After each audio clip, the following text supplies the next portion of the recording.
Hola, hola, hola.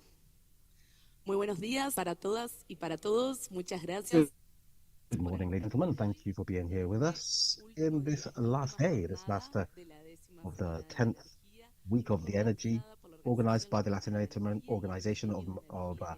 Energy and the Ministry of Energy of Chile. En este espacio hemos sido Here convocados we para have been summoned, reflexionar therefore, to reflect colectivamente in sobre a collective desafíos y fashion on oportunidades que challenges and enfrenta opportunities el sector that energético en the energy América sector Latina y faces in Latin Centroamérica. America and the Agradecemos Caribbean.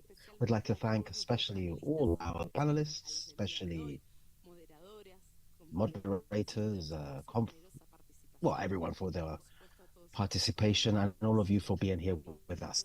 aprovecho para I'd like to expresar take the nuestro opportunity to extend agradecimiento a nuestros our organizadores thanks to the coordinators, sponsors, and strategic allies who make this week possible. And now we will begin with the first panel called Connecting the Future, New Challenges for Electrical Transition in Latin America and the Caribbean. I'd like to start it giving the floor to our moderator, Carlos Alvarez, International Affairs Officer from the European Union. Big round of applause, please. And now our dear panelist, Javier Tapia, Executive Director of the Association of Broadcasters of Chile. Mr. Luis Chano Zuleta, CEO of ISA Energy. Mario Miranda, Executive Chairman of the Brazilian Association of Electrical Transmitting Companies. Thank you very much to all, and we give you the floor to start off with this panel. Thank you very much. Thank you very much. On behalf of the European Union, I'd like to thank OLADE and the organizers of this event. The only what I'm going to say of the European Union is from here, we are permanent members of OLADE, so we can participate in other technical conversations, especially today that we're talking with those who are implementing energy transition in Latin America and the Caribbean. As part of the public sector, it's a pleasure to be with you, those who built this.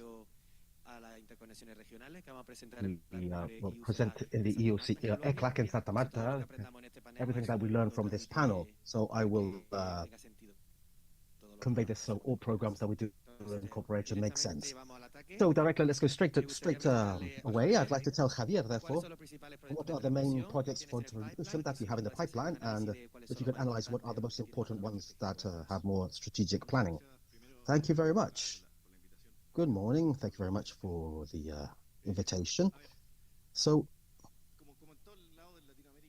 in Latin America, transmission is regulated dependent on the plan of the authorities.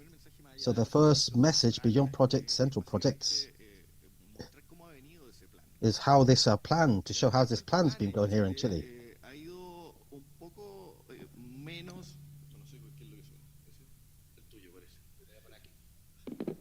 Y el plan en Chile ha ido no tan a la par de los desafíos Chile que hasn't been leveled with the challenges that we have here in Chile. As part of, we need to double the capacity of transmission by now to 2040 to face all the needs that we have in the future, decarbonization and quality of services, the two important targets that we have.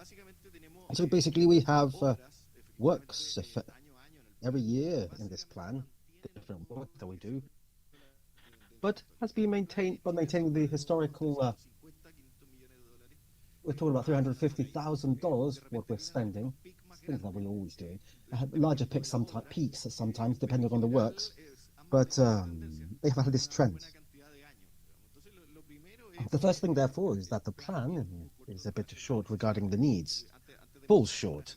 Before I say important works, the first point is to mention this, that effectively we do need to speed up the work plan. In general terms, the plan of actual works are important in the national system. Potentially three works. One is the Llamarlo Aguirre line.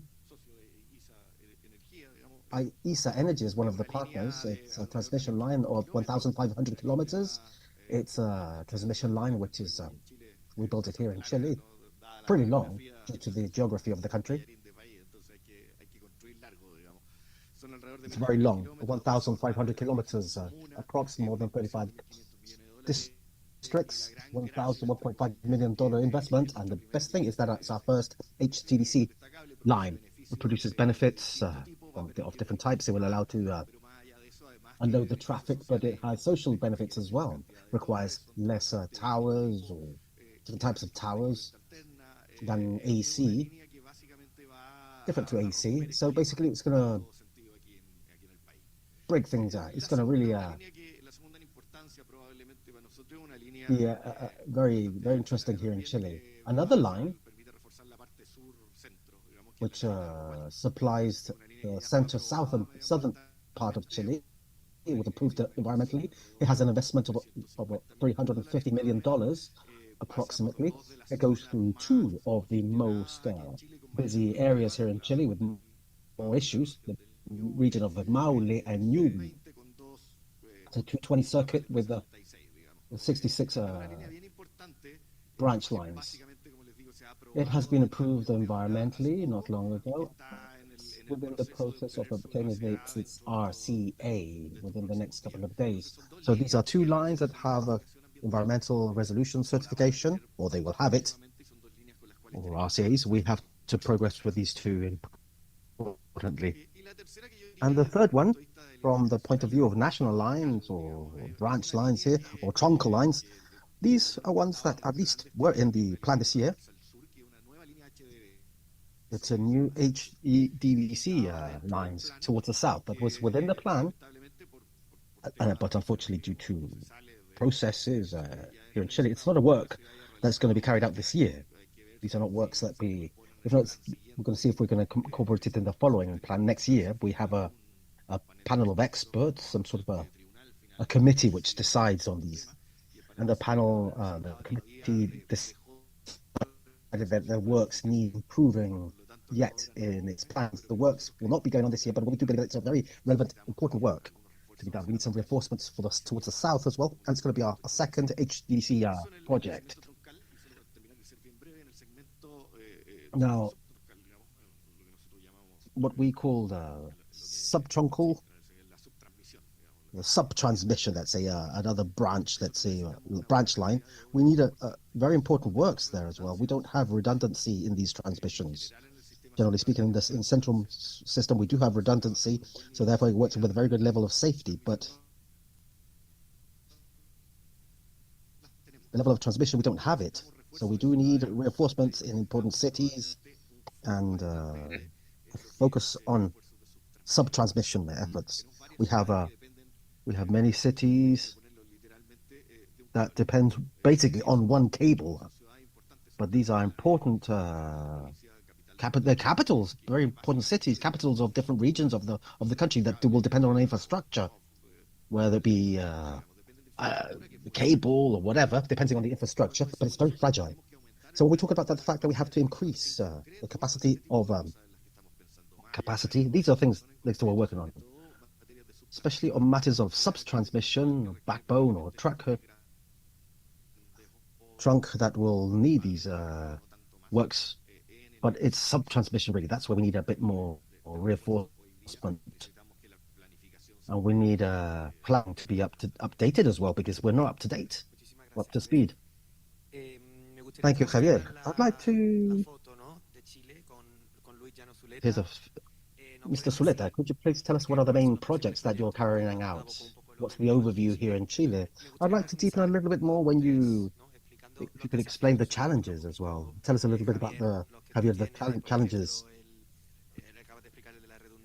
on the redundancy, for example, the length of the Quimal-Loguire line.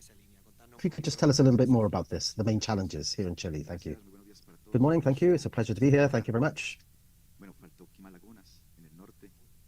Quimal Lagunas is another one, 200 kilometers really in the north, $200 million in investment. It's a transmission line where we feel very happy because 2 weeks ago, we received the environmental resolution.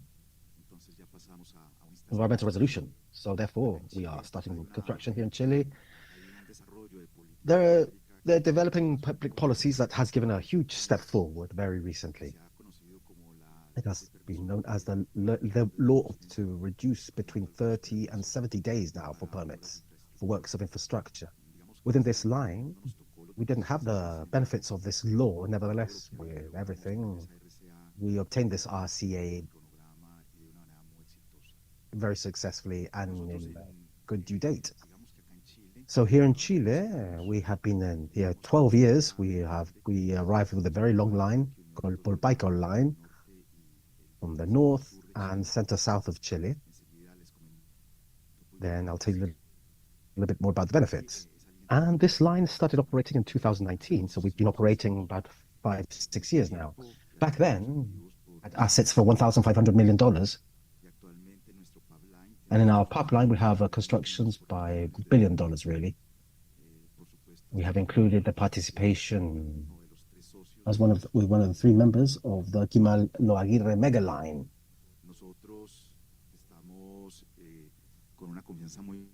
We are very confident that by 2040 we will continue growing, we will continue participating in transmission, in the solutions of networks, like synchronous compensators that are needed, storage systems as well, to give flexibility to the network, to help the system, the Chilean electrical system, which has a huge, enormous amount of variable sources of generation, can be operated and maintained throughout time in a much more safer way and stable way,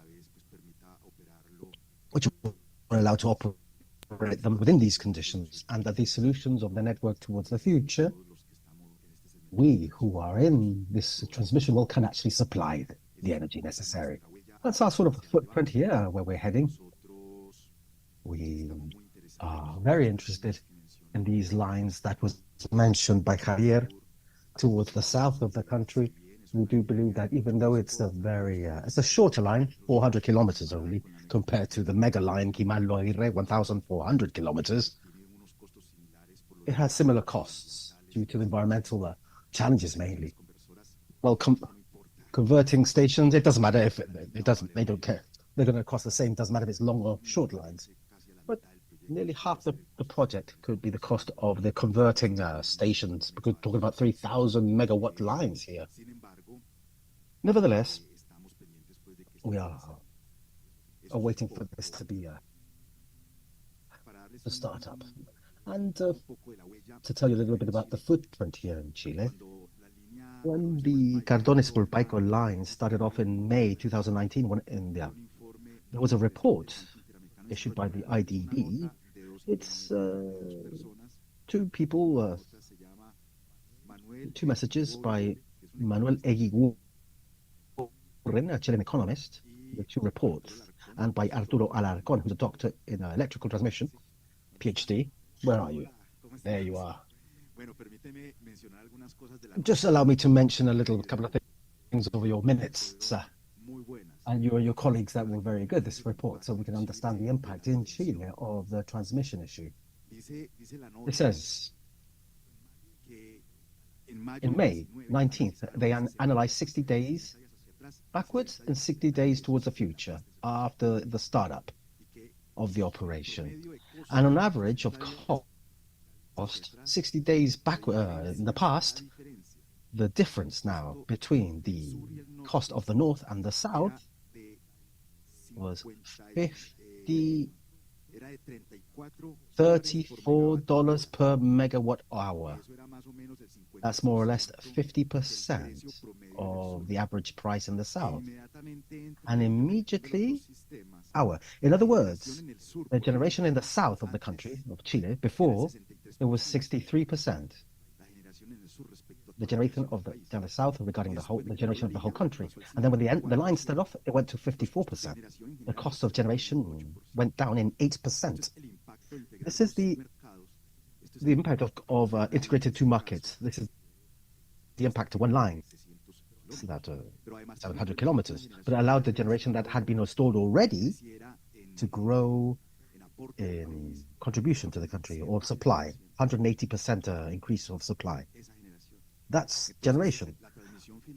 So transmission at the end of the day brings some impacts and huge, enormous benefits. And sometimes these models that Javier was talking on, how we plan, first we have to see the benefits and then to sort out the generation. The thing is that generation was here first and then transmission. So many times benefits are not just to see what happens in the supply and demand, if not that new highway what new other opportunities does it bring forth? So we have to think about all these benefits, as this line is showing here in Chile, this Himal Aguirre line, or the lines in the south, and maybe in another country there's similar experiences as well. I'm sure. Thank you very much, Luis. Let's go now to the following country, to Brazil now. Mario Miranda, I'd like to understand a little bit now the different projects that you would consider most important for the audience in Brazil, and to understand a little that are in Brazil. Thank you, Javier and Luis. We'd like to understand the Brazilian case now. Good morning, ladies and gentlemen.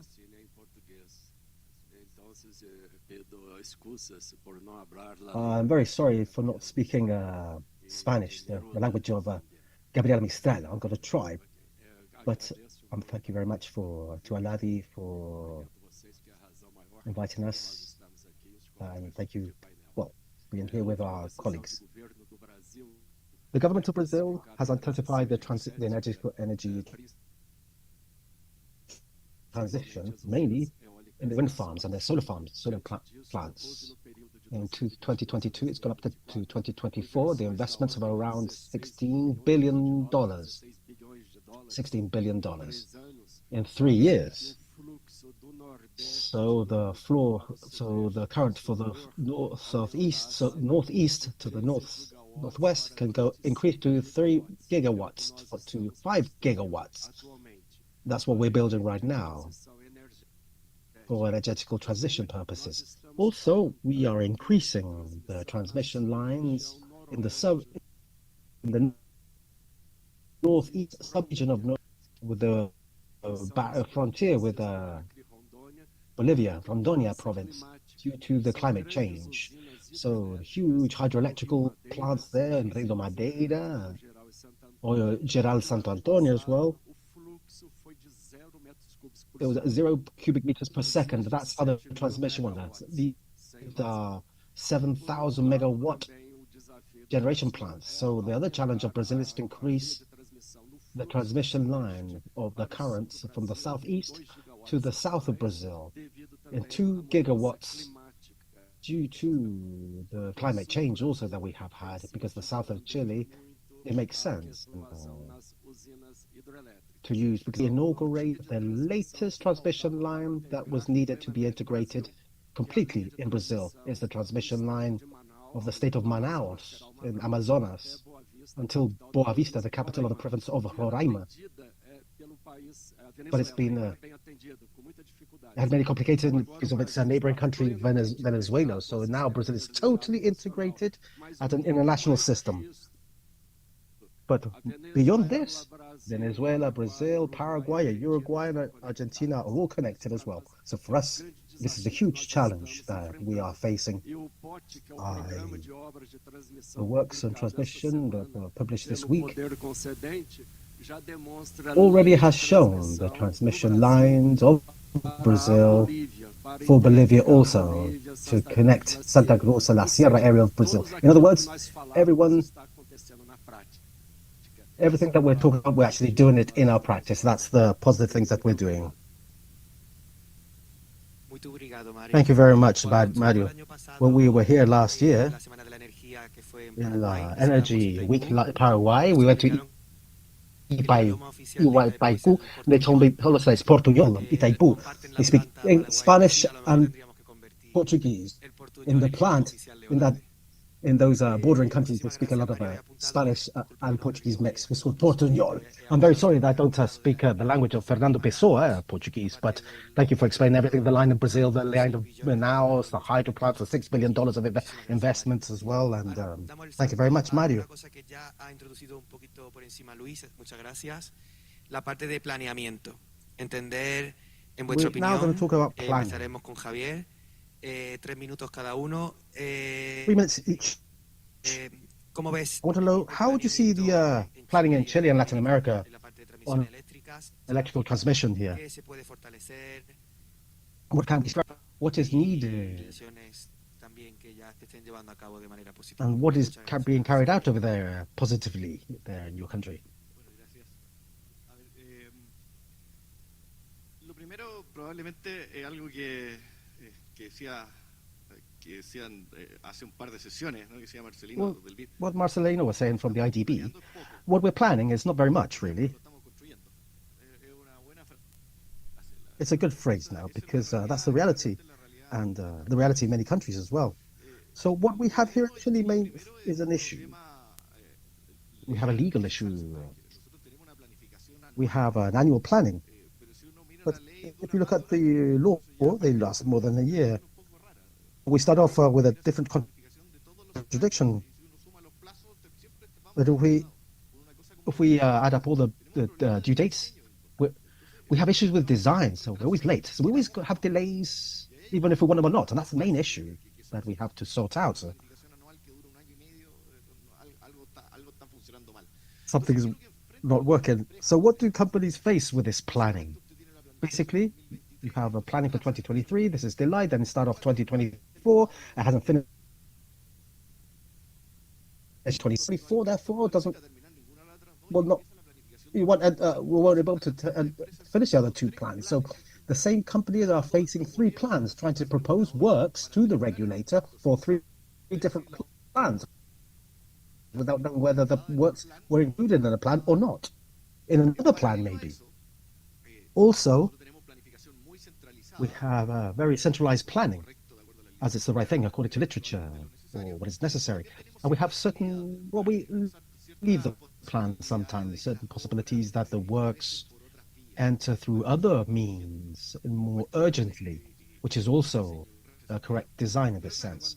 But when companies face three plans, three different plans, and they're proposing works in three different plans or during 3 years, and also other plans, all the works are requested, we're talking about four. So we're talking about four different plans at the same time. So this makes things more complex. It makes it impossible to manage the rational management of the resources within a company. And that's the main issue that we have to solve, more or less urgently. Maybe the annual planning is very quick. Every year we'll probably have to change it, maybe to go to do a biannual or every 2 years plan, extending how they happened in other countries, extend then the period of time, and with some intermediate works, I don't know, or other works that are more urgent. So there are different models basically that we can test. But this is an issue which would require more or less immediate attention and legal issue. It's going to be a relatively long. Another thing is methodology here. Works are calculated simply by the less value that they contribute to the system, the efficiency that it contributes. It does not pick up something with all the other benefits. It doesn't obtain or involve the benefits of a different determined work. If I build a line on one side and have some others or other systemic benefits that are not being understood by the planning methodology currently. So we have to change methodology here. It's not a legal issue. It's a methodological issue, and it could be a quick shift that we have to present in here to collect this, involve that multivariability that different works can have in matters of transmission.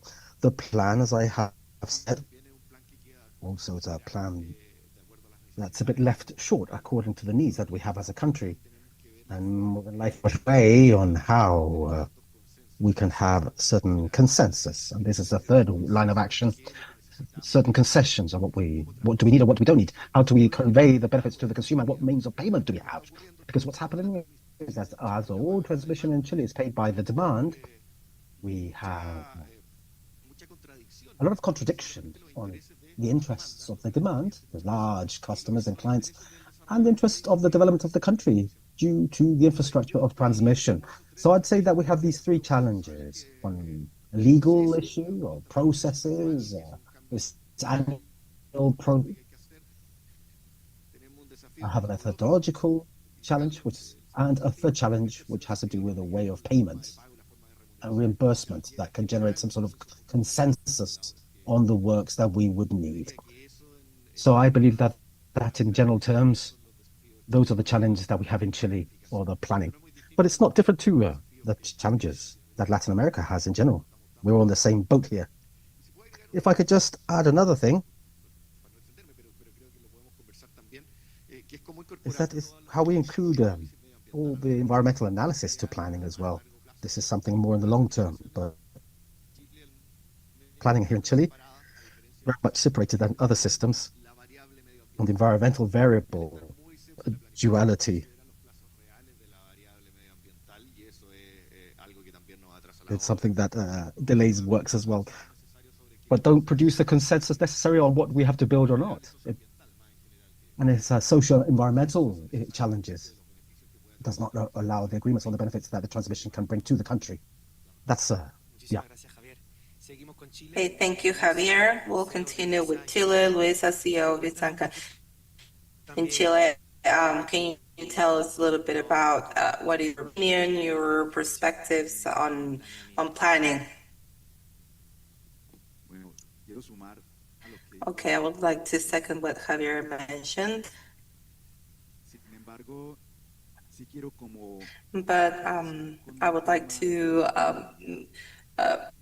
mention that I agree with the complexity in the electrical sector or in the energy sector. We've had several transitions, but we were used to seeing them in about 50 years between coal and gas, etc. But now transitions are changing every 10 years or even less due to technological progress. And it turns out that planning, which used to be complex, now is even more complex. And one of the biggest issues that we need to tackle in this planning is that the benefits are promised for a while, for 40, 60 years. This is why for planners, it was easier to reach the solutions that were needed. But now, since things are more complex, there's more uncertainty, it's even more difficult to reach those conclusions in a timely manner. And also because planning needs to add the demands of modernization, storage systems, new technologies, and issues.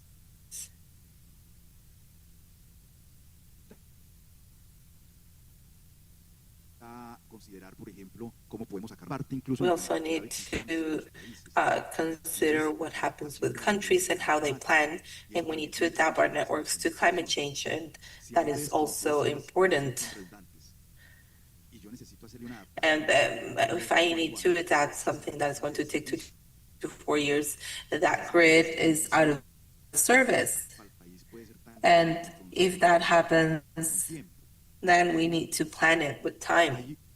And so there is an important factor in planning where the index of energy transition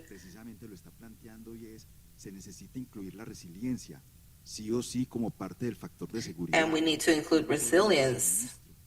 And so it's not only supply, but we need to consider how can we resist the issues with climate change and also having new sources of generation that are viable, and how can we substitute what we had from thermal centrals.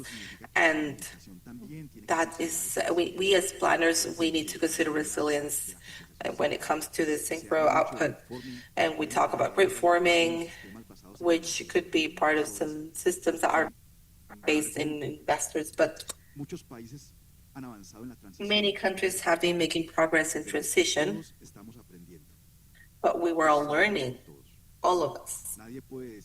So no one can say that they have, the recipe for transition. So we need to create room in transition, and we need to have cross-sectional learning.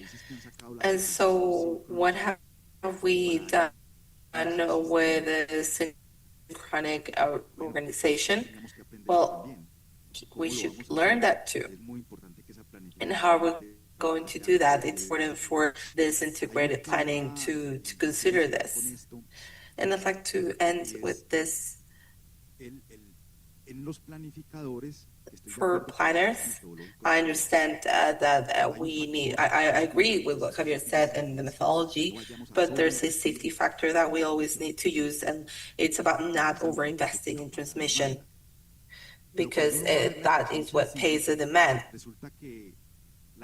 But turns out that the transmission can happen several times, and an increase in 2% in the tariff going to 10 to 12%, for example, can be a benefit in the long term in the reduction of tariff in about 2% because we make the most out of the integration of the most economical resources and how the network is bringing everything to consumers. So sometimes it's even higher, the cost of over-investing than under-investing. So planners could change their tolerance margins within these criteria, multi-criteria.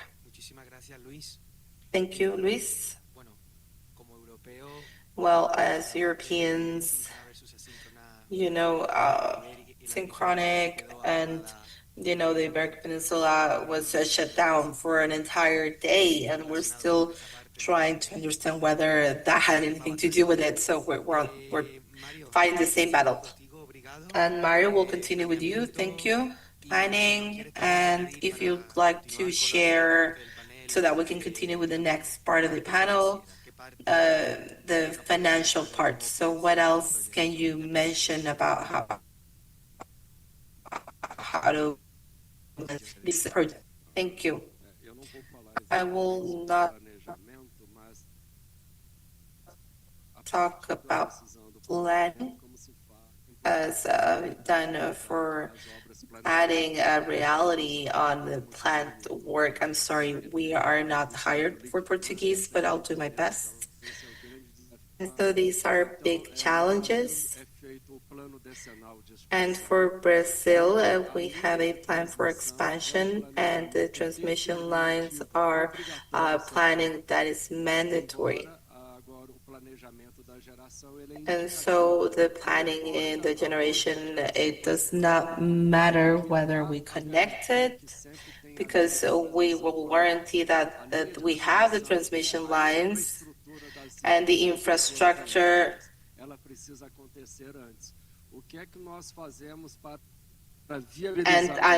And we need to make sure that we are working correctly, and we need to make sure that we can train, so we can have seminars, events, and this happens yearly.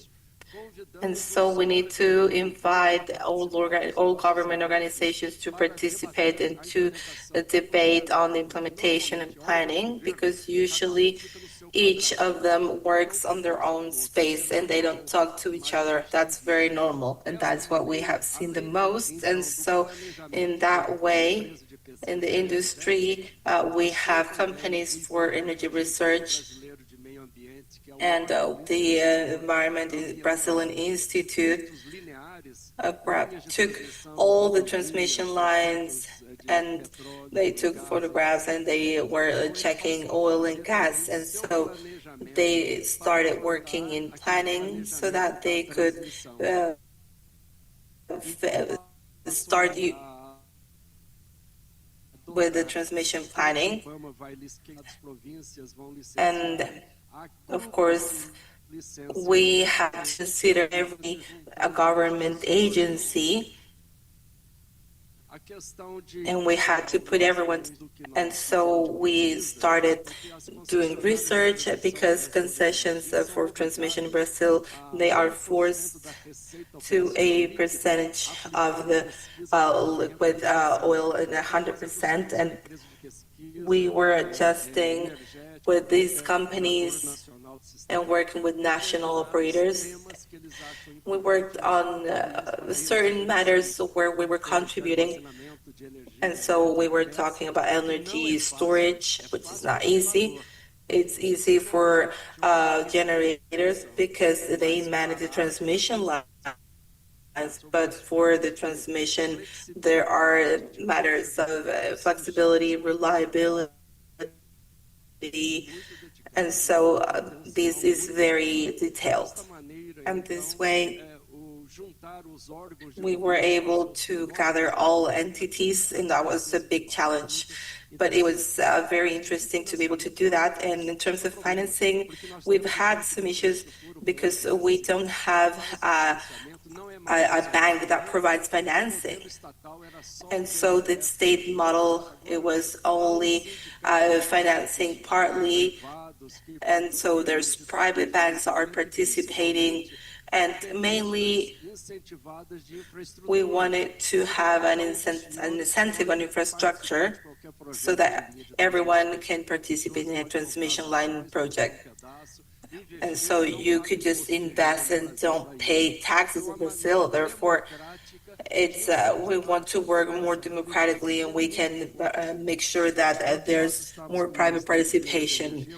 And with the Ministry of Mining and Energy, we mentioned that in Brazil, the rate is very high. It's about 15%. And we wish that this could drop so that every 5 years we can see all the launches of different events so that we can hire different prices, so we can have access to different budgets. And therefore, we know what is the risk. And so, thank you. That is really important for us. Thank you, Mario. And to wrap up the panel, while we're a bit over time, and I think people in the LAC maybe they will allow us to have one extra minute, and we could maybe share a summary, some final thoughts for closing the panel. And well, I'd really like to thank the three of you. Javier, we'll start with you. 1 minute where you can summarize. Well, we have several challenges in matters of regulation planning, and in matters of transmission, we have planning, we have regulation. In both areas, we have some important topics to discuss, and well, in matters of financing, I think that there's something really important. You know, when we talk about financing, we talk about regulation. And if we look at the perspective, it's not very clear, who needs to pay for it. So this is, regulation, and you pay. So it's a regulatory risk. So big companies get yearly payment, and you get the compensation from the rate. But what we see now is that there's a delay in the project. So this is why it's so important to have regulations planning, because when there's a project, what happens is that there's more resources coming to the company, so the increase in the regulatory risk that is impacting on the company. So when we talk about financing, we talk about regulation, the regulatory risk, which there's no market risk, but we have construction risks that are even higher, or regulations and everything that we were discussing earlier. But that increase in the regulatory risk means that there is a financial risk that we were not seeing now. EBITDA is growing towards the end. So when we have a project that's taking 5 years and banks say, no, I'm going to give you the money after 1, 2, 3, 4, 5 stages, yes, that creates an issue, a cash issue. And so understanding the transmission business is different from distribution, and it's something that is truly important from the regulatory framework standpoint. So if I had to share a final thought, is the importance of decreasing the regulatory risk in a sector that is very regulated. So there's no market risk, and it's created by default without any market risk. So the importance of uncertainty on regulation, I think that is the message number one in terms of transmission. Thank you, Javier. In Europe, it's the same. Thank you. Luis, you can, in a minute, just share a new concept or summarize. The floor is yours. Now, I just want to mention again planning networks and also solving issues in networks. I think we need to work on both things. For example, so that we can adapt the existing network in terms of climate change, and so that we can make the most out of what is already being installed. And in Chile, we have a project for flow control,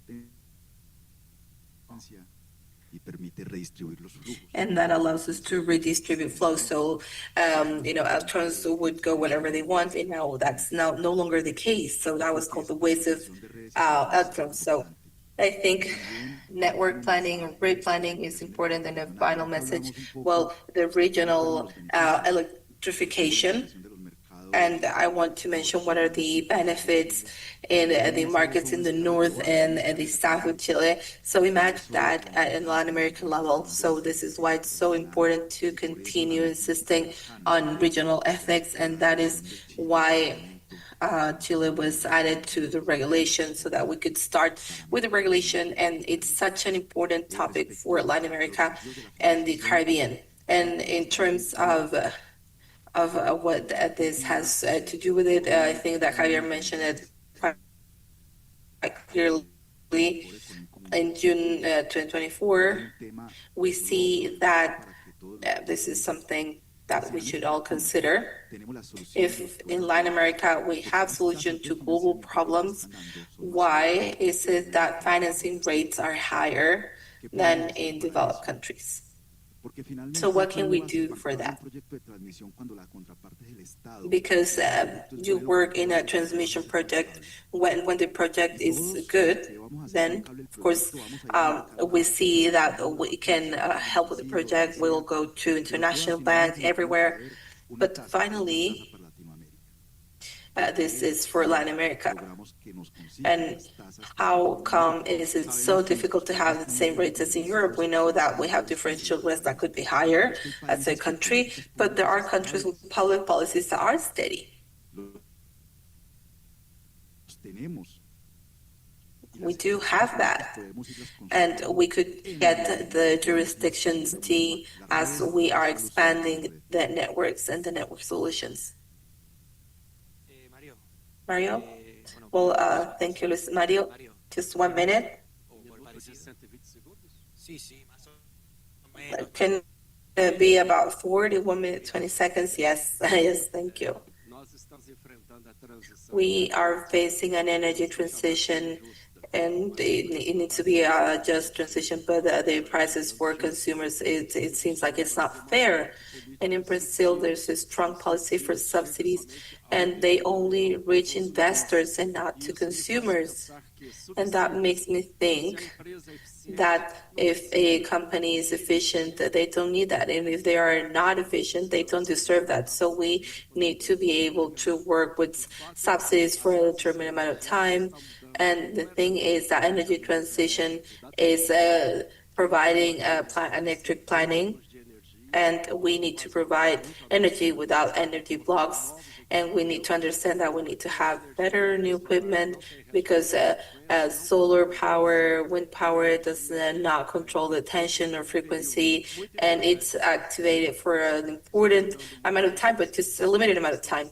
And we also usually we have no issues where the contracts for transmission are established according to the unions. So the cost of energy, that is a first need, and then having a transmission line, sometimes for some people it's not possible. So if you are discussing the value, you need to be fair, but you need to be able to cross that line, because it's important for society, and that's really important. It's really important, and that's what we're working for. We have several cases where this is considered quite normal, but we need to consider what is fair and not. Sometimes in some areas there's no transmission lines, so we have the after-descendants and we have the conservation lines, and they help with the analysis. And in the end, we need to solve how we can implant a line, and we are fiscalizing data. We respect their culture, but each tree, and that allows each tree that's been cut in Africa, that is lack of respect for its people, and so people really know what's fair and what's not. Thank you. Muchísimas gracias. Gracias a todos.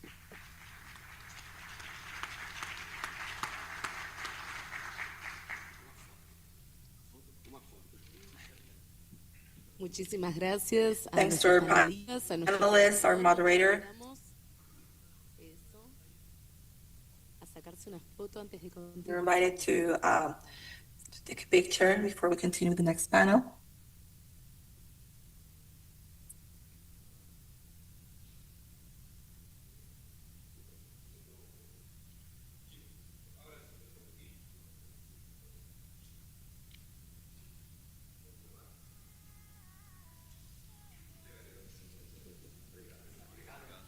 Muchísimas gracias. Thank you. Bueno, continuamos entonces con Well, now we're going to continue with today's schedule, and now